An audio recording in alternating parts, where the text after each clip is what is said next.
decir, por favor, en el chat si se logra escuchar? Ya. Voy a hablar un poco más fuerte. Bueno, buenas noches con todos. Este va a ser el primer repaso de fisiología del aparato digestivo.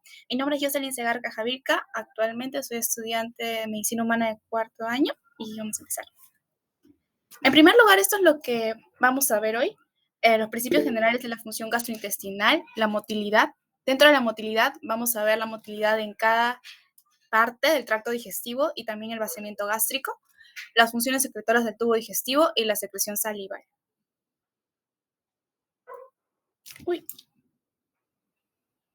A ver un ratito. Toda la vida.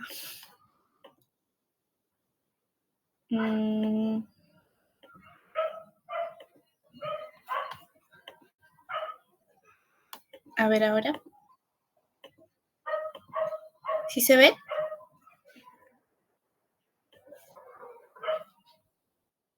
Ya. Listo. Entonces, este es el índice de lo que vamos a ver. Ya. En primer lugar, las generalidades, ¿está bien?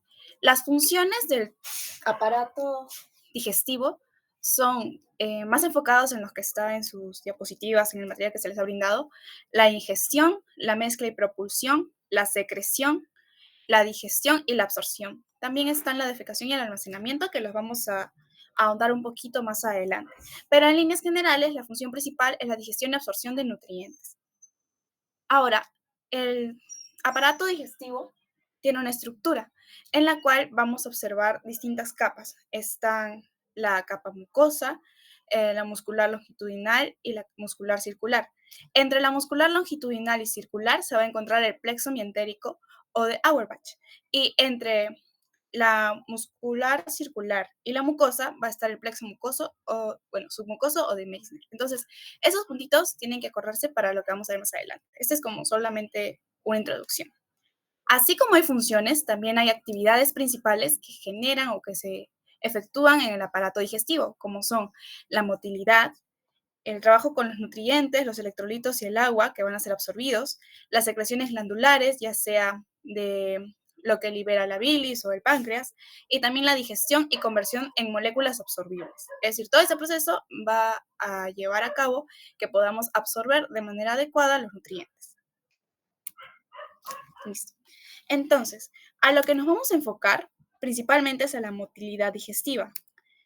La motilidad digestiva tiene ciertas características. En primer lugar, se divide en características eléctricas y características contráctiles. Entonces vamos a ver las características eléctricas. Seguro en sus clases y también quizá en sus prácticas les han mostrado estas ondas con algunas alteraciones. Entonces vamos a ver principalmente esas características. Estas se presentan por la excitación de la actividad eléctrica intrínseca y casi continua.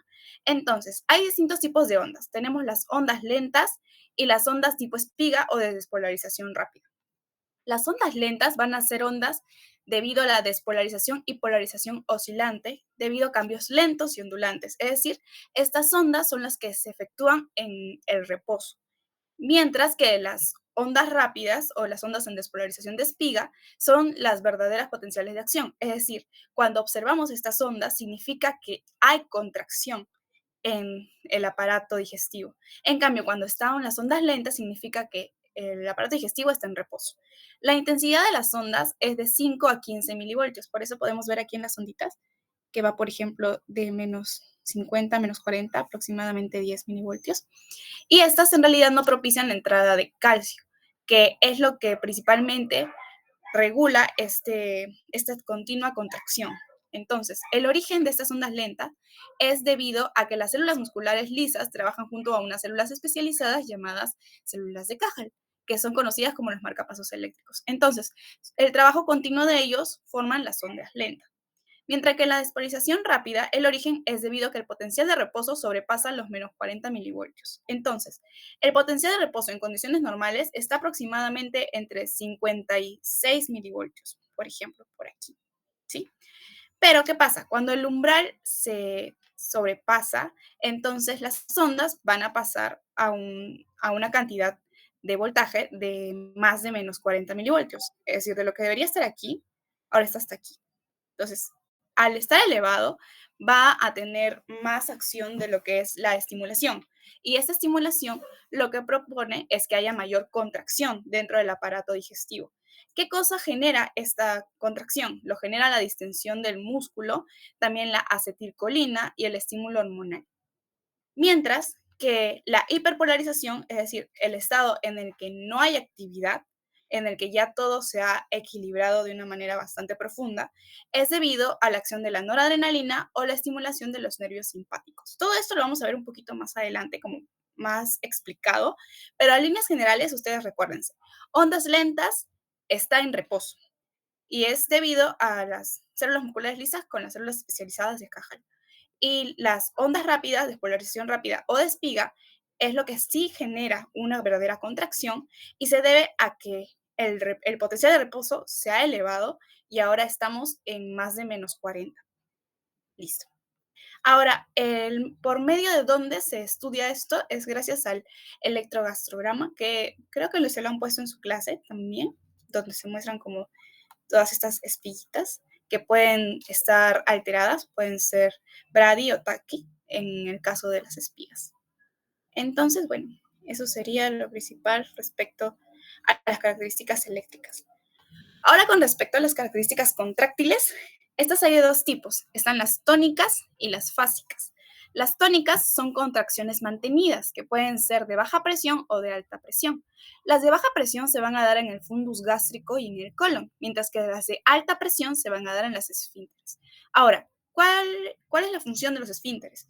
Estos van a separar dos órganos adyacentes, también van a mantener la presión de reposo positiva, separan los segmentos del tracto gastrointestinal y evitan el flujo anterógrado como retrógrado, es decir, mantienen el movimiento adecuado de todos estos nutrientes o del bolo alimenticio. Es decir, hay un camino, ¿cierto? Es desde la boca hasta que llegue al estómago, al intestino. No puede estar en retroceso. Para eso son los esfínteres, para evitar que haya un retroceso. Por ejemplo, aquí tenemos el esfínter esofágico inferior. Este esfínter esofágico inferior, que es más un esfínter funcional que anatómico, lo que tiene que evitar es que el alimento regrese del estómago hacia el esófago. O, por ejemplo, el esfínter pilórico, más que actuar como una separación, lo que permite es que haya un filtro entre el alimento que ya está adecuadamente triturado para que pueda dirigirse hacia el duodeno. Otros esfínteres que tenemos son la válvula ileocecal y el esfínter anal interno, que son pues involuntarios. Ahora, lo que puede relajar los esfínteres son el péptido vasoactivo intestinal y el óxido nítrico. Entonces, ellos tienen la función de poder alterar ese trabajo que realizan los esfínteres de mantener la presión de reposo positiva o de separar los segmentos del tracto gastrointestinal porque los relaja. Al ser relajados, entonces va a ser más fácil que haya un pase de alimento o de sustancias. Ahora, eso es por las tónicas. Entonces, en las tónicas, baja presión en el fundus, alta presión, esfínteres. Tónica, esfínteres. Ahora, en el caso de las fásicas, aquí hay contracciones variables. Estas contracciones se dividen en interdigestivo y digestivo. Los interdigestivos son el ciclo en estómago e intestino delgado que suceden cuando no estamos consumiendo como tal un alimento. A esto también le vamos a llamar el complejo motor migratorio interdigestivo y tiene tres fases. La primera fase es la de inactividad, que se cumple en los 2/3 del ciclo. La segunda fase es la de contracciones irregulares, que se cumple en 1/3 del ciclo. Y la fase 3 es de contracciones regulares e intensas que han estado estimuladas por la motilina. Entonces, ¿qué cosa hace este complejo motor migratorio interdigestivo?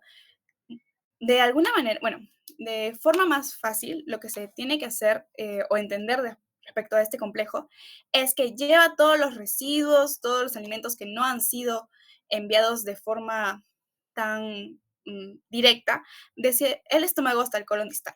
Entonces, sus funciones son la eliminación de residuos del tubo digestivo, evitar el sobrecrecimiento bacteriano y evitar el reflujo duodenogástrico. Es decir, en toda esta motilidad digestiva se supone que se sigue un camino, pero siempre van a haber ciertos riesgos, no, ¿cómo se dice? Restos, perdón, restos de alimento o de sustancia. ¿Y qué pasa si se continúa teniendo restos de alimento? Pues las bacterias que naturalmente están en nuestro organismo pueden proliferar. Y para eso, nuestro propio organismo tiene este complejo, para que puedan continuar su trayecto sin la opción de que nos afecten a nuestra salud. Entonces, la primera parte de la motilidad digestiva son las características, que son contráctiles y eléctricas. Las otras dos partes son la musculatura del tubo digestivo y los tipos de contracciones digestivas. La musculatura del tubo digestivo principalmente es de músculo liso, ¿está bien? Pero hay ciertos puntos que tienen músculo estriado, que son como las excepciones. Por ejemplo, el tercio superior del esófago y el esfínter externo del ano, porque este sí es voluntario, entonces por eso está relacionado con el músculo estriado. En cambio, el músculo liso, particularmente, pues es involuntario, está más relacionado a inervaciones involuntarias, entonces es lo que más se resalta. Ahora, el músculo liso tiene dos características. Hay un músculo longitudinal que para que se logre la contracción y la motilidad lo que hace es disminuir su longitud y un músculo circular que lo que hace para lograr las contracciones y la motilidad es disminuir su diámetro. Entonces, este proceso de poder hacer las contracciones y la motilidad en el músculo liso se logra gracias a que hay uniones intercomunicantes. Estas uniones, que son chiquitas, permiten el paso de los iones de una célula a la otra con escasa resistencia, ya que están pegaditos unos con otros, entonces pueden pasar fácilmente los iones. Además, tienen canales, los canales de calcio-sodio. Estos canales lo que permiten es la entrada de estos iones, pero esta entrada es lenta, por lo tanto, los potenciales de acción, es decir, el tiempo en el cual actúan, también es bastante largo. Listo. Eso es respecto a la musculatura del tubo digestivo. ¿Hasta ahí se entendió? ¿Os desean que repita alguna parte? Ya. Bien. Ahora, hay tipos de contracciones digestivas. Están las segmentarias y el peristaltismo. Las segmentarias son erráticas y no se propagan. O sea, lo que necesitan las segmentarias o lo que buscan es mezclar el alimento, el bolo. Solamente buscan que aquí está el alimento, lo dividen y lo vuelven a juntar. Lo dividen y lo vuelven a juntar. Entonces, lo que hacen es que el alimento se mantenga más tiempo en una zona. Entonces, mejora la digestión y la absorción. Porque mientras más lo van triturando, no se mueve de ese lugar, simplemente lo están triturando para que pueda haber mayor superficie de ese alimento en contacto con la mucosa. Su duración es de 5 a 30 segundos. En cambio, el peristaltismo, cuando ustedes piensan en movimientos, generalmente piensan en movimientos peristálticos. ¿Qué es? Es el movimiento de un alimento a través del tracto digestivo. Entonces, este es un movimiento ordenado, en el cual hay un anillo de contracción proximal y una relajación distal. Entonces, lo que se busca en el peristaltismo es trasladar el alimento, es decir, una progresión del contenido luminal. Ahora, para que se dé un peristaltismo adecuado, se necesita que haya un plexo mientérico activo. Es decir, estos plexos que expliqué hace un poco antes, ya. Estos plexos tienen funciones, no están ahí solo porque sí. Entonces, ellos ayudan de en gran manera a la motilidad. Si no están de forma adecuada o si hay alguna afección en los nervios, entonces no va a poder haber adecuadamente este movimiento del alimento mediante el peristaltismo y puede ejemplificarse luego en enfermedades. Bien, ahora que hemos visto los puntos generales acerca de la motilidad digestiva, vamos a ver el control de la motilidad digestiva, es decir, cómo actúa nuestro cuerpo. Entonces, hay tres elementos importantes. Está el sistema nervioso extrínseco, el sistema nervioso intrínseco y las hormonas digestivas. El sistema nervioso extrínseco son el parasimpático y el simpático, es decir, lo que está fuera del tracto digestivo. ¿Está bien? El parasimpático, su inervación es mediante el BIP en los esfínteres, mientras que el simpático está relacionado con la sustancia P y los péptidos con calcitonina. Entonces, el sistema parasimpático, ustedes lo deben relacionar con que estimula todo en el tracto digestivo, es decir, mejora la motilidad, todo lo hace más rápido. El sistema parasimpático lo que hace es que al respecto del digestivo, todo es más rápido. Y bueno, está relacionado con el nervio vago y el nervio pélvico. Entonces, lo que ayuda a regular el sistema parasimpático va a ser la acetilcolina. Mientras que el sistema simpático, pues ustedes considéranlo como que el sistema simpático generalmente te ayuda a estar alerta, a mantenerte quieto en algún lugar. Entonces, pues el sistema simpático lo que hace es detener todo lo demás de tu organismo, o sea, lo detiene. Ahorita tú solamente necesitas, no sé, estar muy atento, por ejemplo. Entonces, tu sistema simpático detiene la velocidad con la que se está haciendo toda tu digestión, por ejemplo. En cambio, el parasimpático no, el parasimpático es como, ya, que la digestión sea súper rápida. Entonces, mientras que el parasimpático estimula la motilidad, el simpático lo que va a hacer es inhibir la motilidad. Y eso se va a ser regulado mediante la noradrenalina. Entonces, parasimpático, acetilcolina, estimula. Simpático, noradrenalina, inhibe. Esa es la parte extrínseca. En la parte extrínseca vemos parasimpático y simpático. En la parte intrínseca, el componente intrínseco, vamos a ver a los plexos, es decir, lo que estaba justo adherido a las capas de este tracto gastrointestinal. Entonces, tenemos al plexo mientérico o de Auerbach, que va a estar relacionado con los movimientos gastrointestinales, es decir, con el tono, la frecuencia y la intensidad de las contracciones, así como la velocidad de la conducción de las ondas. Mientras que el plexo submucoso o de Meissner, lo que va a estar más relacionado es con la secreción y el flujo sanguíneo local, es decir, que va a estimular las funciones de absorción más adelante. Por eso, hablamos de un factor extrínseco y un factor intrínseco. Pero aquí también se cumple de que el simpático se encarga de inhibir, mientras que el parasimpático de estimular. En todo digestivo va a ser así: simpático inhibe, parasimpático estimula. Y aquí también participan los plexos intramurales e intersticiales de Cajal, que son como el cerebro local relacionado con la motilidad. Listo. El doctor suele hacer preguntas relacionadas a las hormonas. Entonces, bueno, he resumido las hormonas que he encontrado en sus diapositivas en esta PPT. Ahora, las hormonas digestivas alteran principalmente el esfínter esofágico inferior y el intestino delgado. En realidad, alteran todo su tracto, pero lo que más les importa para su examen son estos dos. Entonces, las hormonas que incrementan la motilidad van a ser la motilina, la calcitonina y la gastrina, que son como hormonas que van a ver muy repetidas en lo que es la estimulación. Mientras que los que disminuyen esta motilidad van a ser la secretina y el BIP, también los estrógenos y la progesterona. Listo. En el caso de los neurotransmisores es como que se antagonizan, mientras que aquí es agonistas alfa, aquí es antagonistas alfa, mientras aquí es antagonistas beta, aquí es agonistas beta. Entonces, esta parte es más de memorizar. Más adelante viene una preguntita acerca de esto, entonces donde vean cuadrito, pónganse muy atentos, especialmente si lo he resaltado. Pero lo que más se repite son la motilina, la calcitonina, la gastrina, de los que aumentan la motilidad, y los que disminuyen son la secretina, el BIP y la progesterona. Listo. Ahora, otra cosa es que los alimentos que estimulan la motilidad digestiva son las proteínas, mientras que los que disminuyen la motilidad digestiva son las grasas, los chocolates, la menta y el alcohol. Eso también está muy relacionado con, por ejemplo, el reflujo gastrointestinal, porque lo que hace es disminuir la motilidad del esfínter esofágico inferior. Es decir, yo necesito, este es mi tracto gastrointestinal y este es mi estómago ya. Estómago medio raro. Bueno, ya. Y aquí está el esfínter esofágico inferior. Se supone que necesito que esté cerrado cuando llegue el alimento. Pero ¿qué pasa si consumo chocolate o si consumo alcohol? Entonces, este esfínter que debería estar cerrado, no lo va a estar abierto.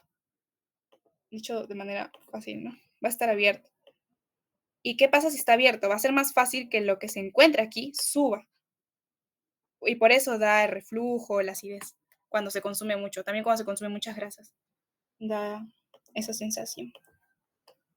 Bueno, ya. Listo. Bien. En el caso del intestino delgado, la motilidad digestiva aumenta con los opioides y la acetilcolina, mientras que disminuye con los estímulos simpáticos y el óxido nítrico y el BIP, que son como puntos que ya hemos presentado anteriormente en las otras diapositivas.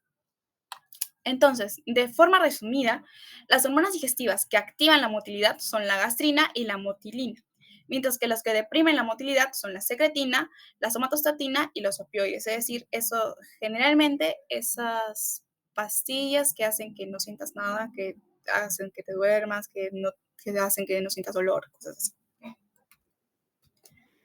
Bien, ahora vamos a ver la motilidad en diferentes zonas del tracto digestivo. Ahora que ya vimos en general cómo actúa y cuáles son las hormonas que lo estimulan o que lo inhiben, y cuál es el sistema que lo estimula y cuál es el que lo inhibe. Entonces, Primero, en la boca y la faringe lo que se va a dar es la masticación y la masticación lo que va a generar es una fragmentación del alimento, mientras que también va a haber una mezcla gracias a la saliva. Entonces, la lengua lo que va a hacer es empujar el alimento hacia el orofaringe. Y este alimento de 1 a 2 segundos va a ser recibido y por lo tanto va a haber un cierre de la nasofaringe, es decir, mediante la epiglotis. ¿Ven? Lo cierran para que no llegue hacia la tráquea y no se ahogue, ¿no? Y gracias a eso puede llegar hacia el esófago. Entonces pasa de la lengua a la orofaringe cierra, manda la señal para que se cierre la epiglotis y pase el alimento al esófago. Sí, ya. Eso es en la boca y faringe.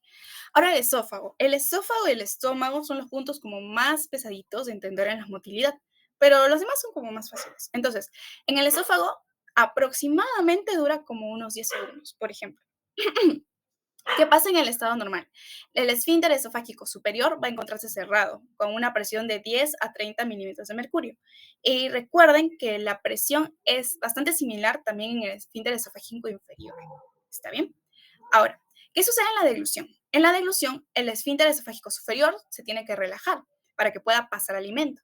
Si es líquido, se va a demorar un segundo. Y esto va a ser gracias a la gravedad. No necesita que el esófago genere alguna presión. En cambio, si es un semisólido, va a demorarse un poquito más, de 4 o 6 segundos. Y esto se va a dar gracias a las ondas peristálticas primarias. Entonces, ¿cuándo aparecen las ondas peristálticas primarias? Después de la deglución de un alimento semisólido o sólido. Pero también existen las ondas peristálticas secundarias, porque si hay primarias, hay secundarias. Las secundarias, ¿cuándo van a aparecer? Estas van a aparecer cuando el contenido gástrico refluya al esófago distal. Es decir, si hay una regurgitación o si hay un reflujo, ahí van a actuar las ondas secundarias para regresarlo al estómago, para que se mantenga el aclaramiento del material refluido. Es decir, sube y entonces ahí actúan las secundarias para regresar. Listo. ¿Se entendió esa partecita de primarias y secundarias? Las primarias son después de la deglución y las secundarias son si hay algún reflujo. ¿Se entendió esa parte? Por fin me avisan.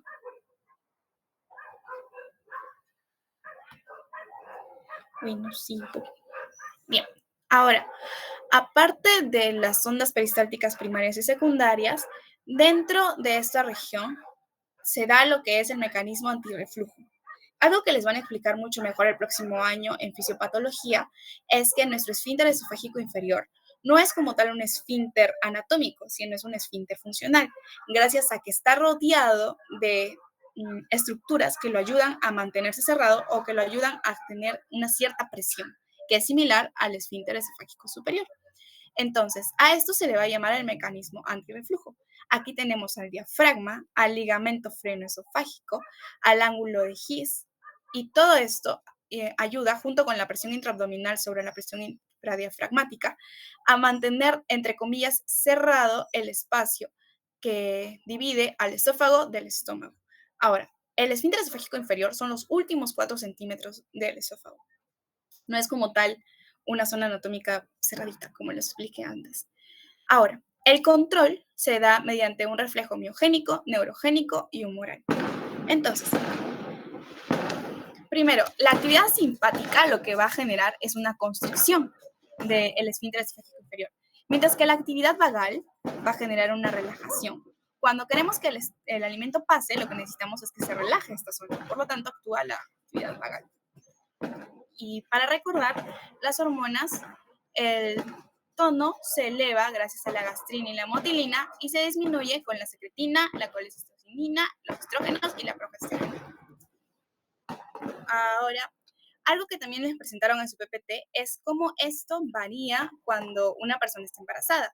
Mientras que lo normal es que esté de 10 a 30 milímetros de mercurio, cuando una mujer está embarazada, en la semana 12 disminuye esta presión dentro del esfínter esofágico inferior a 10. Cuando llega a la semana 24, baja a 5. Y cuando llega a la semana 36, está menos de 5. Pero cuando da a luz, ya poco a poco se empieza a regularizar esta presión. Y quiere decir que las mujeres embarazadas también están mucho más propensas a pues, tener sensaciones de reflujo, también tener sensaciones de náuseas, porque hay una alteración en la presión que está dentro del mecanismo antirreflujo. O sea, hay una disregulación del mecanismo antirreflujo. Por lo tanto, esto puede explicar un poco la sintomatología que tienen las embarazadas. No te explica de todo, sino solo un pedazo. Bien. Ahora, ¿qué sucede ya que hemos entendido lo que pasa en el esófago? Uy, un ratito.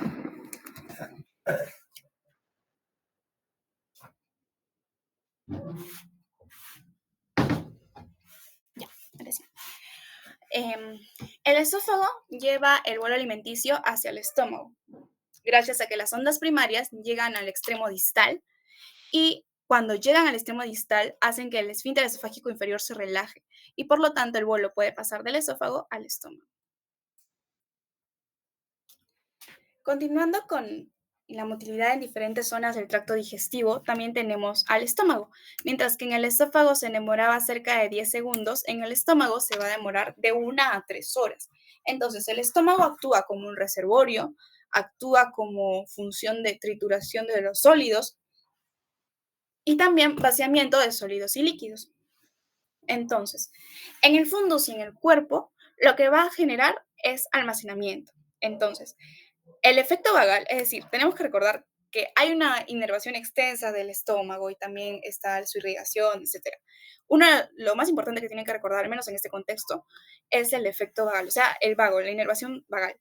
Esta va a generar que haya una relajación dentro del estómago cuando llegue el bolo alimenticio, lo que va a ayudar a que haya una acumulación momentánea del bolo alimenticio en el estómago, es decir, va a almacenar. Todo esto resume en que el efecto vagal propicia que haya almacenamiento del alimento en el estómago por cierta cantidad de tiempo. Y gracias a que hay esta relajación por parte del efecto vagal para el almacenamiento, se evita que de forma súbita haya una alteración en la presión dentro del estómago, que es lo que está en su BPT también. Entonces, ¿quién genera el efecto de relajación? El efecto vagal. ¿Y para qué es? Para que pueda haber una acumulación concéntrica del bolo alimenticio. Ahora, ¿qué pasa? Cuando llega el bolo al estómago, se inhibe el complejo, el CMMI, que era este complejo que les había explicado antes, que es como el complejo transitorio que hace que los alimentos que queden de residuo vayan avanzando poquito a poquito en su trayecto. Entonces, cuando el estómago se da cuenta que sí tiene alimento, que ya no tiene residuos, sino verdadero alimento, detiene esas ondas débiles que hacían que se generara su complejo transitorio y empiezan a trabajar de verdad. Entonces empieza a generarse el movimiento peristáltico, que se repite cada 20 segundos y este alimento avanza hacia el antro de 1 a 2 centímetros por segundo. Entonces, ya en el antro, las ondas peristálticas se vuelven mucho más potentes y empieza a haber una mezcla entre el bolo alimenticio y las secreciones digestivas. Y es gracias a todo esto que se genera un quimo. Y el quimo va a ser definido como una sustancia cuyas partículas van a estar segmentadas de 0,5 a 1 milímetro. Listo. Entonces, el bolo ha pasado a fondos, cuerpo y antro. Ahora, ¿qué sigue? Que se vaya del estómago. Y para eso está el vaciamiento gástrico. El vaciamiento gástrico generalmente en sólidos es de 45 a 70 minutos y en líquidos es de 6 a 12 minutos. Está representado, o bueno, depende de funciones locales y duodenales. Las locales son la distensión del estómago más la acción de la gastrina, porque la gastrina lo que va a hacer es que va a disminuir el tono pilórico y va a incrementar la fuerza de contracción del antro. Es decir, a ver, vamos a dibujarlo acá. Acá está el estómago y acá está el píloro. Y acá está el antro, y acá está el antro, acá está el píloro. Entonces, el píloro se supone que está cerrado, está así. Ya.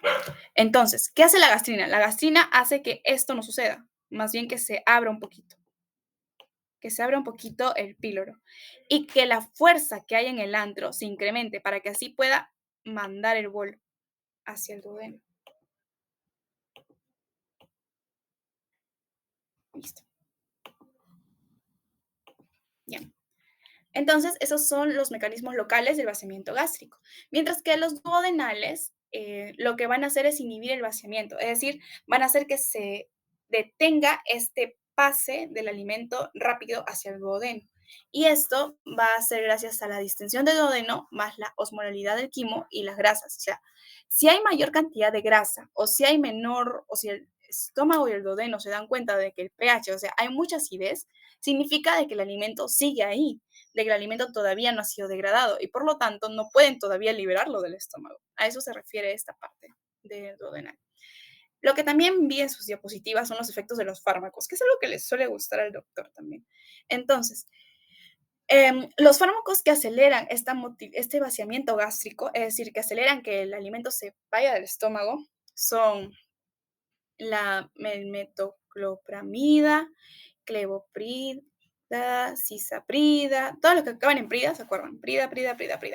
El domperidona y los macrólidos. Dentro de los macrólidos, por ejemplo, la eritromicina. Macrólidos, por ejemplo, son estos fármacos que dan a los pacientes cuando tienen neumonía, una infección bacteriana, por ejemplo. Bien. Ahora, los que retrasan el vaciamiento, o sea, los que evitan que el alimento salga del estómago porque tiene que mantenerse ahí para seguir digiriéndose, son, por ejemplo, los analgésicos opioides, los anticolinérgicos, los antidepresivos, la progesterona, los inhibidores de la bomba de protones, los anti-H2. Estos dos son para la gastritis. El sulfacarse, los agonistas, beta-adrenérgicos, glucagón, calcitonina, alcohol, tabaco y tetrahidrocannabinol. Entonces, van a notar, eso sí, como que repásenlo para acordarse, pero más van a notar que los que retrasan se repiten bastante, que son la progesterona, la calcitonina, el alcohol, el tabaco. Son los que alteran incluso la motilidad del esfínter esofágico inferior. Bien. Continuamos con la motilidad intestinal y está la del intestino delgado y el intestino grueso. La motilidad del intestino delgado dura aproximadamente, o sea, el proceso de que pase el alimento dura aproximadamente de 3 a 5 horas, mientras que el intestino grueso va a durar aproximadamente de 1 a 3 días. Y este proceso también de que pase del intestino delgado al intestino grueso también está relacionado con el vaciamiento y una estructura anatómica muy importante ahí va a ser la válvula ileocecal. Entonces, en el intestino delgado se van a dar dos tipos de contracciones. Las contracciones propulsivas, que son las que conocemos como la peristalsis. ¿Por qué? Porque generan que este bolo, que bueno, ahora es un kilo, quimo en proceso de kilo, vaya a descender. O sea, está generando el movimiento. Cuando ustedes recuerden movimiento, traslación, es peristalsis. Y las contracciones cementarias lo que hacen es retardan el tránsito, porque lo que están haciendo es triturar, mezclar. ¿Y qué había explicado? Que esta trituración continua lo que hace es mantener el alimento en esa zona para que pueda estar en contacto con la mucosa y así pueda ser de mejor manera absorbido. ¿Qué pasa en la válvula ileocecal? Aquí hay una estimulación debido a la presión o la irrotación de la porción distal del ilium. Esta presión que se genera, hace que se relaje y al relajarse permite el paso del alimento que ya está terminando de ser digerido. Además que la fluidez del contenido que esté dentro del intestino también estimula a que el alimento ya digerido pase del intestino delgado al intestino grueso. Listo. Ahora, dentro del intestino grueso tenemos al ciego y el colon. Ellos generalmente son con una motilidad no muy activa, o sea, su motilidad es bastante lenta la mayor parte del tiempo. Y tienen dos movimientos, los movimientos de mezcla y de masa. El de mezcla se hace para que pueda absorberse, pero principalmente agua y electrolitos, mientras que el de masa ya no es en sí para que haya mayor trituración, sino para que haya propulsión de todos los desechos y se forme la materia fecal. Entonces, aquí también estaba en sus diapositivas los puntos que generan una alteración en la motilidad intestinal. Los que aumentan la motilidad van a ser las emociones de cólera o agresividad, mientras que los que disminuyen la motilidad van a ser el dolor, la tristeza, la depresión, el miedo. Entonces, relaciónenlo como que cuando una persona está decaída, en realidad todo va lento dentro de su aparato digestivo también. Aparte de la motilidad intestinal, también tenemos al recto y al ano, que es el último acto de motilidad, porque se va a dar ya la defecación. Entonces, aquí es la primera contracción. Primero se da una contracción del colon hacia el recto, de ya la materia fecal, y va a incrementarse la presión intraabdominal, porque es una zona en la que no había materia antes, y ahora al haber este cambio de presiones va a generar un estímulo. Y este estímulo se va a ver luego en una fuerza expulsiva. Esta fuerza expulsiva es la relajación del músculo puborectal y del esfínter anal interno, que van a estar estimulados por el sistema parasimpático. Y finalmente se va a dar la defecación cuando se dé la distensión del recto y actúe ya de manera voluntaria el esfínter anal externo.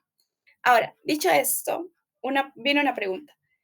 ¿Quiénes retardan el vaciamiento gástrico excepto la dieta ácida, la progesterona, la dieta rica en grasas, la eritromicina y la dieta hipersódica? ¿Pueden responder por fin? ¿Cuál creen que es? Mm, a ver. Sí, muy bien. Es la eritromicina. Vamos a marcarlo.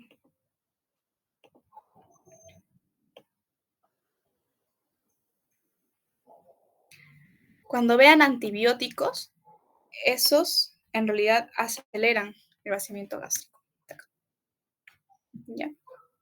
Aceleran la eritromicina, todos los que acaban en prida o pramida y la domperidona. ¿Bien? Mientras que los que retrasan son los que generalmente van a escuchar, que son la progesterona, los inhibidores, el anti-H2, o sea, la progesterona, los fármacos para la gastritis, el alcohol, el tabaco, la calcitonina. Esos son los que generalmente van a escuchar. El sulfacase también, sulcralfase, también lo van a escuchar y lo he visto en algunas planchas que hay de gastro. Ya.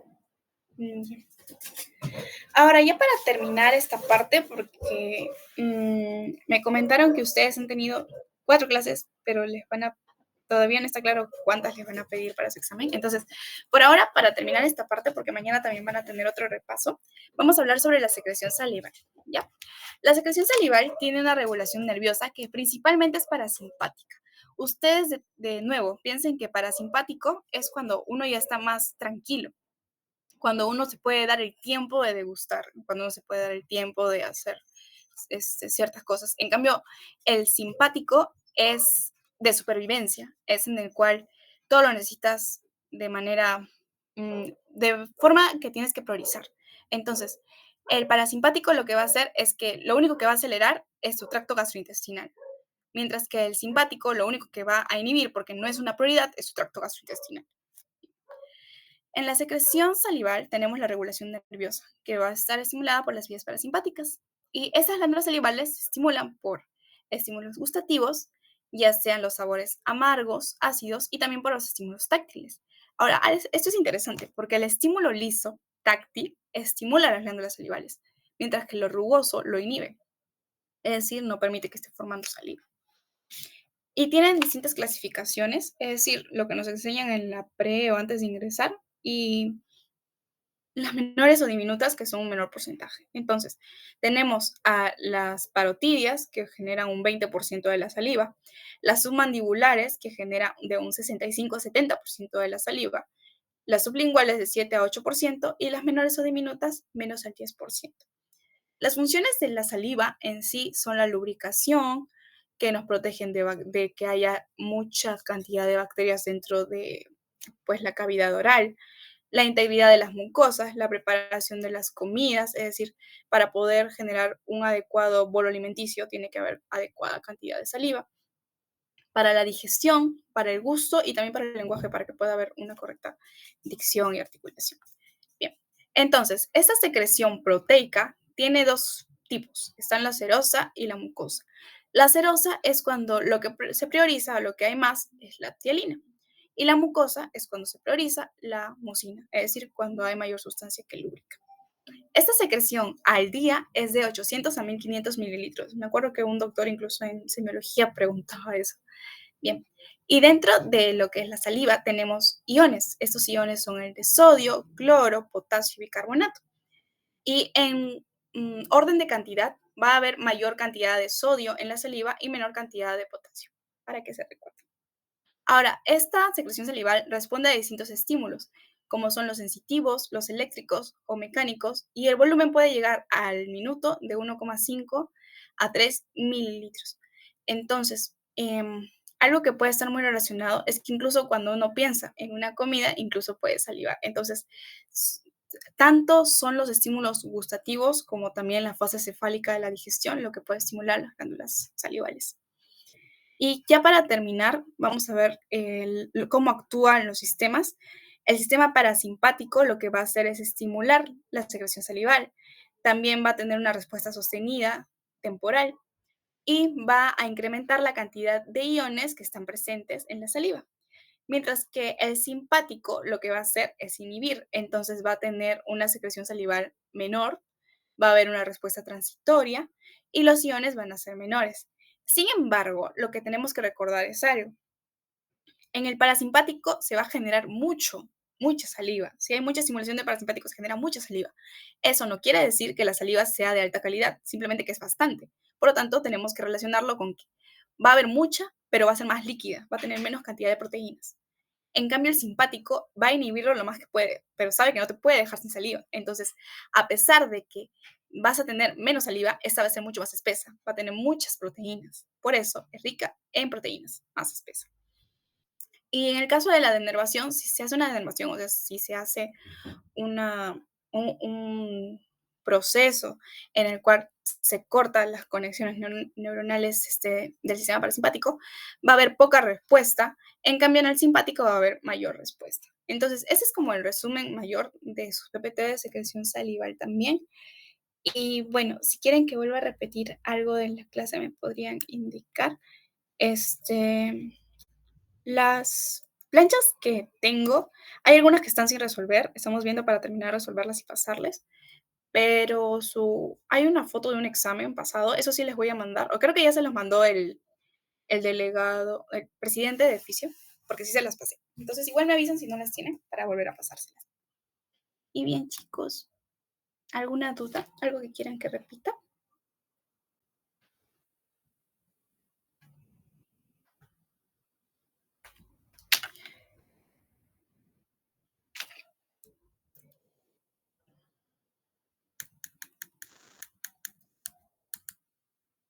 Ya. Recuerden tomar en atención los puntitos que resalté, que son de las hormonas. Sí, acuérdense bastante qué hormonas generan alteración en el vaciamiento gástrico o qué alimentos o fármacos generan esta alteración en el vaciamiento gástrico. Igual si tienen alguna duda respecto a lo que acabo de exponer, se lo pueden avisar al delegado y que el delegado me pase la voz y normal, se les respondo. Y por favor me avisan por medio de su delegado si no les ha llegado las fotos de unos exámenes de fisio que ya había compartido. Entonces, bueno, solo eso. Muchas gracias chicos, tengan buenas noches. Bye. Muchas gracias, Jocelyn.